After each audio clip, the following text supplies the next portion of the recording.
बिसायख'थिनि सिगां खोथा होनाय बादियै बिपिएफ दोलोनि खामानि मावनाय बिटिसिनि चिफ हाग्रामा महिलारिनि दैदेननाय बिपिएफ सरकारनि बाखनायथाव खामानि सोलोंथाइनि फारसे लाइमोनफोरखौ जौगाहोनायनि नोजोरजों गोबां राहा गोथे जानाय लाइमोनफोरनि थाखाय गोजौ सोलोंथाइ लानो राङारि अनसुंथाइ होदों बिटिसिनि चिफ हाग्रामा महिलारिया।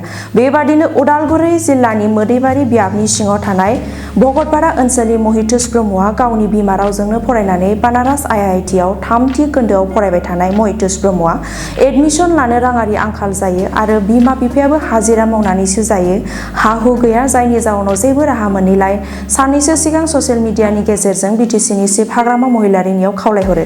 दिनै बिटिसिनि चिफ हाग्रामा महिलारिया बेखौ बानस'नानै 5 लाख रांनि मदद हरो आरो बे अनसुंथाइखौ लाइमोन बिपिएफनि लोगो आफादगिरि कास्टम बसुमतारी, बेरगाव बियाबनि टिसिएलसिसिनि मासिगिरि बिक्रम दैमारी आरो गोबां बिपिएफ दोलोनि मावथिफोरा महितुस ब्रह्मनि नखराव थांनानै 5 लाख रांखौ बिमा बिफा आरो महितुस ब्रह्मनो गथायहोयो।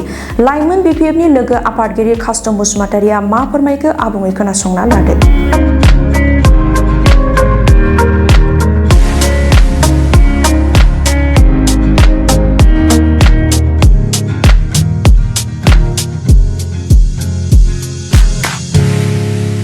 दिनै फुङावनो बिटिसिनि चिफ मानगोनां हाग्रामा महिलारि सारा भगतपारानि सासे रोंगौथि गोनां फरायसा महितुस ब्रह्म बिथाङा आइआइटि बानारसआव बिथाङा एडमिशन मोन्दोंमोन। इतिमध्ये 3rd सेमिस्टार बिथाङा सहैबाय।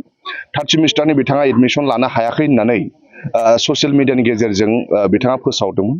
दिनै जोङो बिपिएफनि मोनसे हान्जाया फैनानै महितुस ब्रह्मनि नखराव बिथांनि आंगो बिमा बिफा आरो बिथांनि बिमा बिथांमोननो जोङो बिटिसिनि मानगोनां चिफ हाग्रामा महिलारि सारा 5 लाख थाखा हरदों आरो बे 5 लाख थाखाखौनो होनो थाखाय जों महितुस ब्रह्मनि नखराव जों फैदों आरो जों बिथांनो होबाय।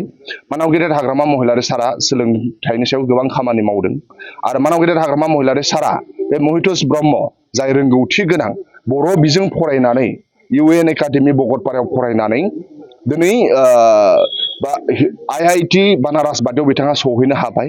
नाथाय गेजेर ससेयाव 3rd सेमिस्टारनि एडमिशन लानो हायाखै जादोंमोन।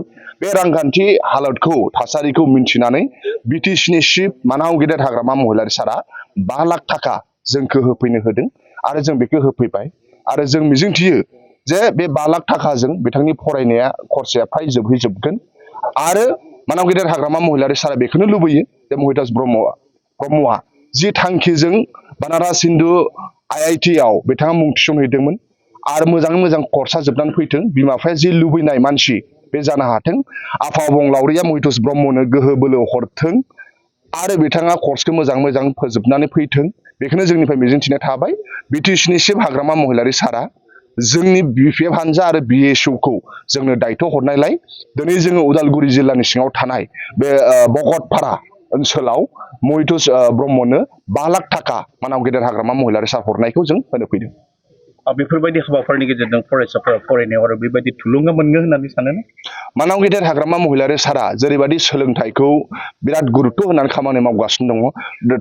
मेट्रिकनिफ्राय टप 10 आनजाद टप 10 बिथाङा बासिदों आरो सोलोंथाइयाव जेरैबायदि प्रि सामार कचिं क्लास होबाय। दिनै आं नोंथांमोननि चेनेलनि गेजेरजों बेखौनो बुंनो सानो महितुस ब्रह्मआ फरायनायाव बिराद मोजां, नाथाय बिथांनि नखरनि हालोदा मोजां नङा। नाथाय मानाव गेदेर हाग्रामा महिलारि सारा महितुस ब्रह्मखौ अनहरबाय मानोना बे फरायनायाव मोजां रोंगौथि गोनां। ओंखायनो नोंथांमोननि चेनेलनि गेजेरजों बिटिसिनि सोरबाफोर लाइमोनफ्रा राङारि मोजां नङाब्लाबो जुदि नों फरायनायाव मोजांब्ला नोंखौ अनग्रा दङ आरो बे महितुस ब्रह्मखौनो एग्जाम्पोल ला। दिनै महितुस ब्रह्मआ फरायनायाव मोजां, बर' बिजों फरायनानै बानारस आइआइटि बादियाव एडमिशन लाहैबाय। दिनै बेखौ रोंगौथि गोनांखायनो मानाव गेदेर हाग्रामा महिलारि सारा अनदों। ओंखायनो बिटिसिनि लाइमोनफ्रा नोंसोर फरायनायाव मोजांब्ला नोंखौ अननायनि आंखाल सुबुं गैया। ओंखायनो नोंथांमोना महितुस ब्रह्मखौ एग्जाम्पोल लानानै फरायबाय था, मोजां रिजाल्ट खालाम। नोंथांमोनखौ अनग्रा बिटिसिआव मानाव गेदेर हाग्रामा महिलारि सार दङ आरो बेबायदि गोबां सुबुंफोर दङ जायनाखि नोंथांमोना फरायनायाव मोजांब्ला अननाय मोनगोन। राङारि बिथिङा आंखाला जेबो हेंथा नङा होननानै सानो? औ, नों जुदि फरायनायाव मोजांब्ला, नों जुदि रिजाल्टखौ मोजां खालामब्ला नोंखौ अनग्रा निस्सय दं। बेबायदिनो बिटिसिआव गोबां आइआइटिआव आरो गोजौ सोलोंथाइ फारसेयाव एडमिशन मोनखांनानै रांखान्थि हालोदा गाज्रिमोन, नाथाय आथिखालाव बिटिसिनि चिफ मानाव गेदेर हाग्रामा महिलारि सारानो जों लाइमोन बिपिएफ आरो बिएसइउखौ नायै नायै हेफाजाब खालामनो होगासिनो दङ आरो बेबायदिनो जों होबोबाय थादों। ओंखायनो जाय फरायसाफ्रा फरायनो गोसो दङ, रांखान्थिया नोंनि थाखाय जेंना नङा, नाथाय नोंथाङा मोजांल' फरायनांगोन, रिजाल्टखौ मोजां खालामनांगोन, नोंथांखौ अनग्रा गोबां सुबुं दङ बे बिटिसिआव।